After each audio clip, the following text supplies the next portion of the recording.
On September 2nd, 1982, a small group of fishermen noticed smoke coming from a harbor not too far from their location in Craig, a small town in Alaska.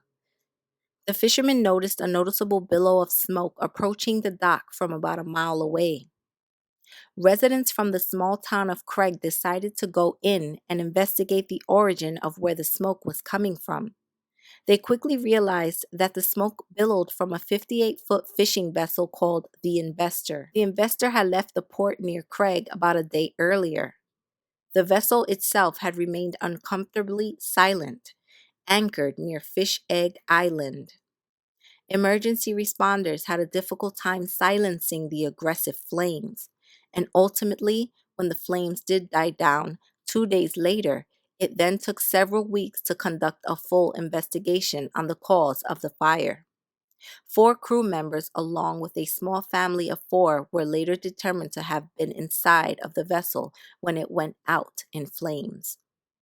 Mark Culthurst's family friend, Chris Heyman, Mark's cousin Michael Stewart, Mark's fellow crew member Dean Moon's high school friend Jerome Kewan, Mark Culthurst himself, his wife Irene Culthurst, and their 2 younger children, 4-year-old John and 5-year-old Kimberly, all perished inside of the flaming boat.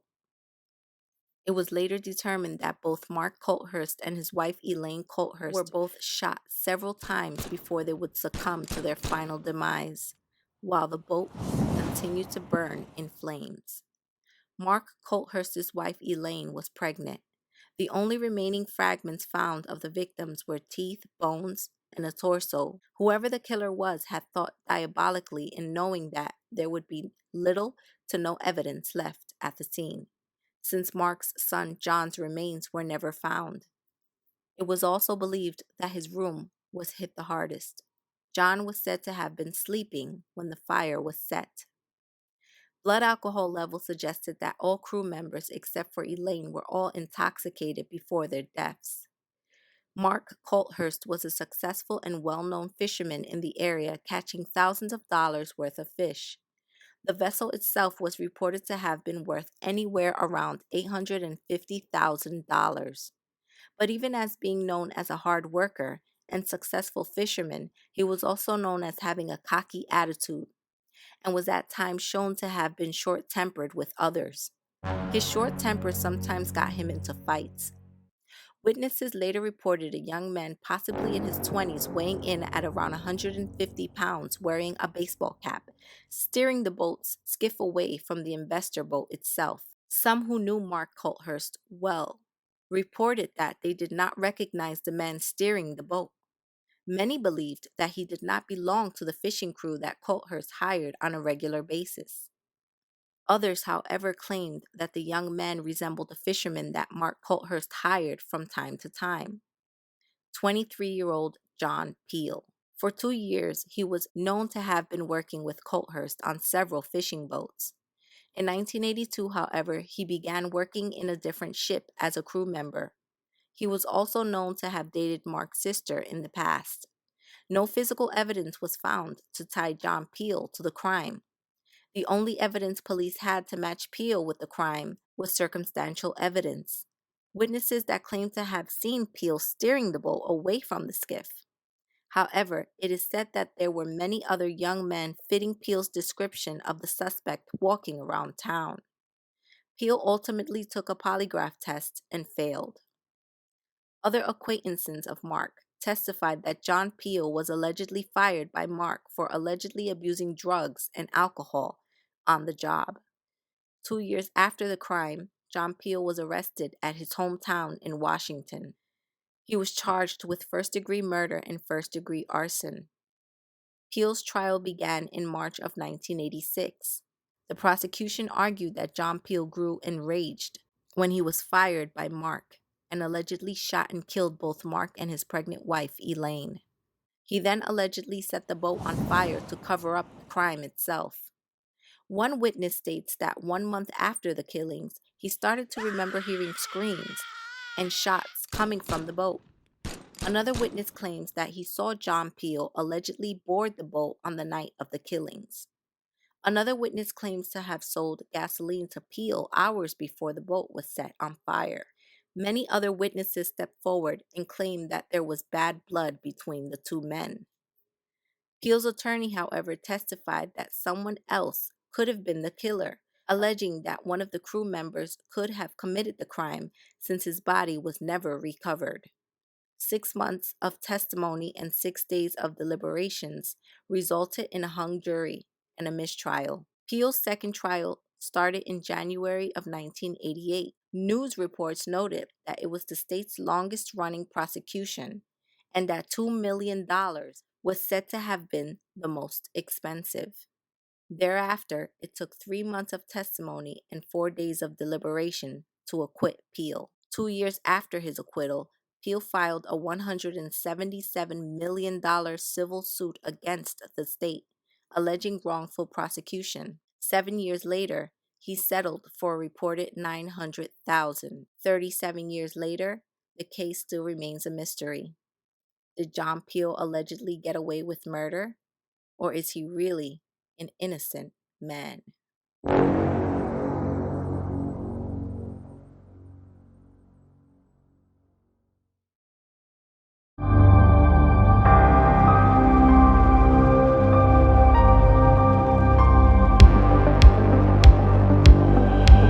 In 1969, a heavy metal rock band formerly called Cactus was formed. The band members included Tim Bogert, Ron Lejack, Peter French, and several others. Among the long list of acts included in the American heavy metal band was lead singer Rusty Day. Rusty Day was brought into the band in 1970 by former Vanilla Fudge band members Tim Hobert and Carmine Appice. Rusty Day had formerly belonged to a Chicago-based American rock band, respectfully calling themselves the Amboy Dukes.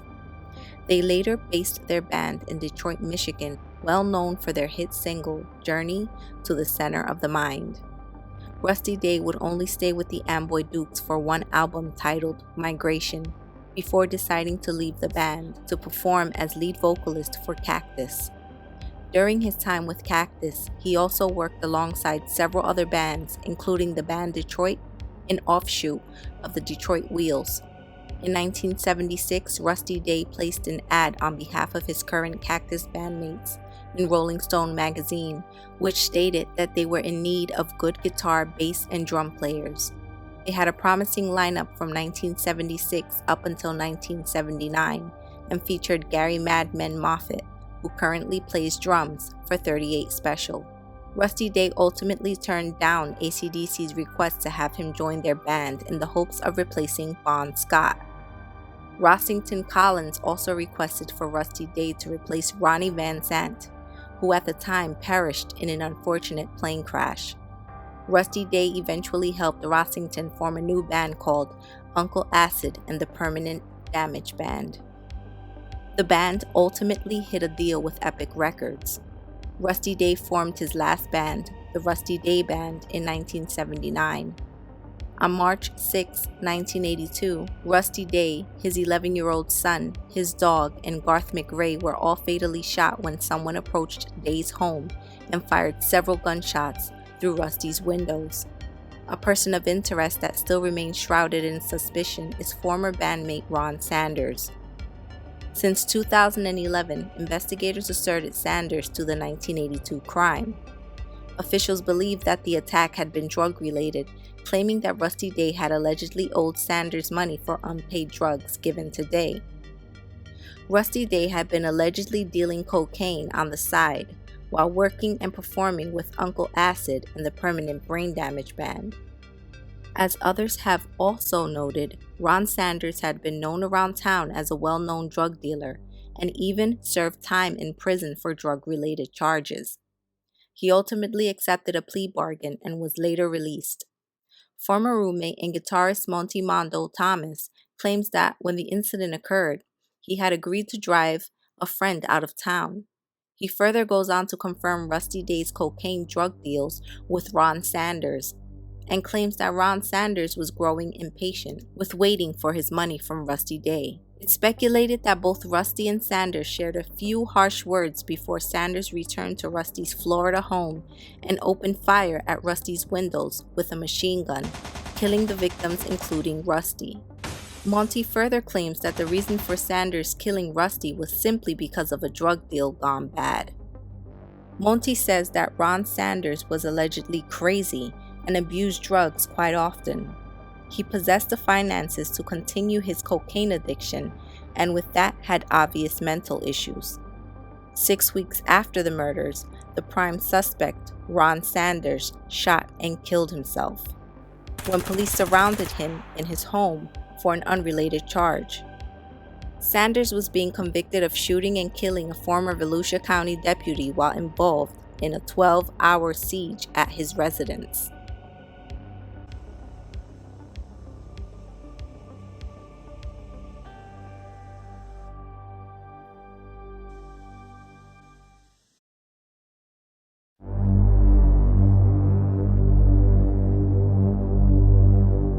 On September 17, 1965, a new show titled Hogan's Heroes airs on CBS, the star being that of a wisecracking actor by the name of Bob Crane. Not only had he become a successful actor with a 6-season running show, he was also known as a very successful radio personality, DJing for KNX AM, the CBS-owned and operated radio station in Los Angeles. From the early to mid-60s, he started his acting career at the age of 33 while still remaining busy with the CBS morning show. Bob Crane made his acting debut on the 1961 film titled Return to Peyton Place. He landed the lead role as Cole when he made a guest appearance on The Dick Van Dyke Show in 1961. Action! Good.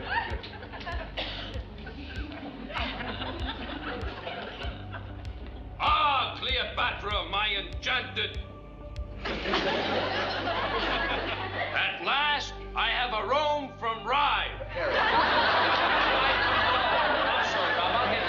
Hey, wait a minute, Rob. I like it. Jerry. No, listen, it'll get a bigger laugh that way. A roll from Ride. That's funny. Jerry, will you please sit Okay, down I now? think it's funny, don't you?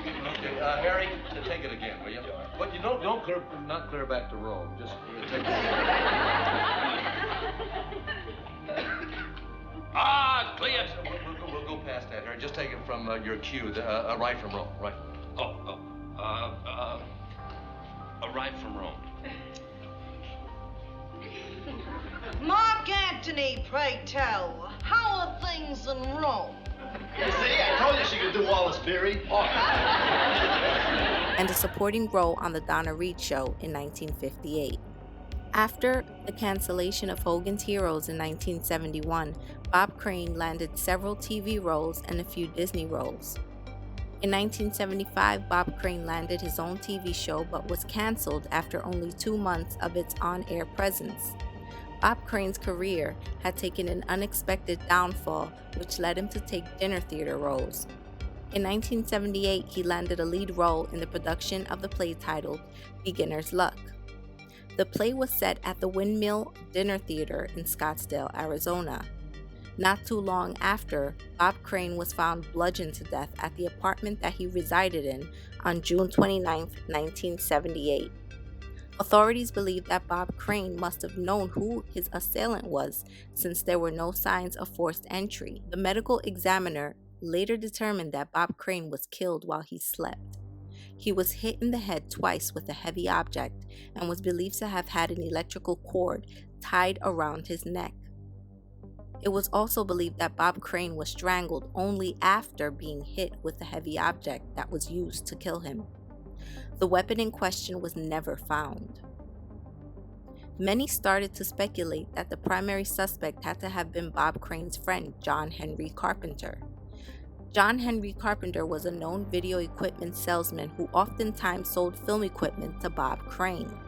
Actor Richard Dawson, who played Corporal Peter Newkirk on the hit show Hogan's Heroes, introduced John Carpenter to Bob Crane while on set.